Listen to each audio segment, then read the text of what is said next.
चलिए सीधे इस रणनीतिक विश्लेषण में उतरते हैं।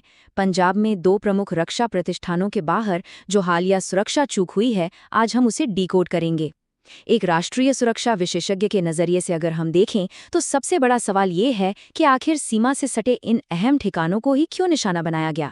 ये कोई मामूली घटना नहीं है, बल्कि एक ऐसा उभरता हुआ पैटर्न है जो हमारी बॉर्डर सिक्योरिटी पर कई गंभीर सवाल खड़े कर रहा है। आगे बढ़ने से पहले जरा इन मुख्य बिंदुओं पर नजर डाल लेते हैं। हम इस पूरे हमले की क्रोनोलॉजी, फोरेंसिक सबूत, आम इंफ्रास्ट्रक्चर का कैसे इस्तेमाल हुआ, क्रॉस बॉर्डर नेटवर्क, इसका राजनीतिक असर और अंत में हमारी सिक्योरिटी को कैसे अपग्रेड किया जा रहा है, इन सब पर बात करेंगे। तो आइए शुरू करते हैं। हमारा पहला फोकस है हमलों की टाइमलाइन और उनके इम्पैक्ट जोन को समझना। आखिर ये सब कब और कैसे हुआ। अगर हम घटनाओं के क्रम को देखें तो एक बहुत ही अलार्मिंग पैटर्न उभर कर सामने आता है। देखिए, शुरुआत होती है 27 अप्रैल को, जब पटियाला रेलवे ट्रैक पर ब्लास्ट की कोशिश की जाती है। फिर कुछ ही दिनों बाद 5 मई को रात 8 बजे जालंधर में बीएसएफ हेडक्वार्टर के बाहर एक स्कूटर में जोरदार धमाका होता है। और सबसे चौंकाने वाली बात, इसके कुछ ही घंटों बाद रात 10:50 पर वहां से लगभग 100 किलोमीटर दूर अमृतसर के खासा आर्मी कैंप की बाउंड्री वॉल पर एक और ब्लास्ट होता है। सोचिए, 2 धमाके और उनके बीच महज कुछ घंटों का फासला। अब जरा इन टारगेट्स को ध्यान से देखिए।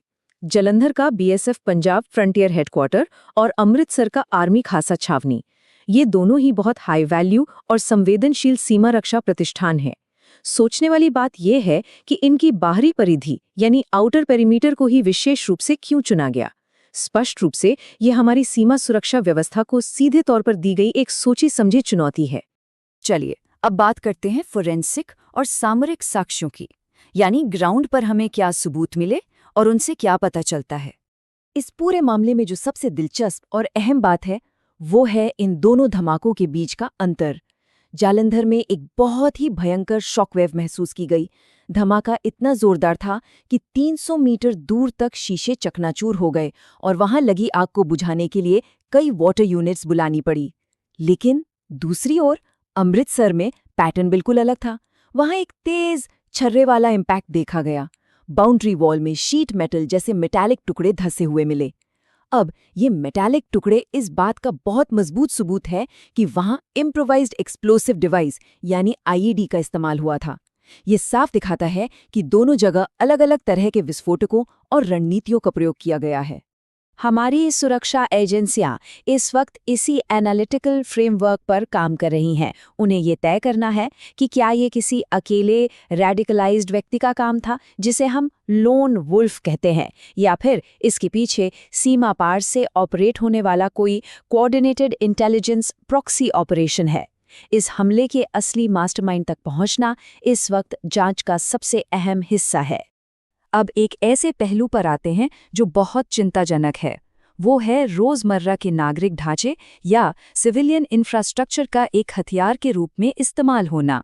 यहाँ जो सबसे बड़ी कमजोरी सामने आई है वो है लोकल डिलीवरी नेटवर्क्स का फायदा उठाना।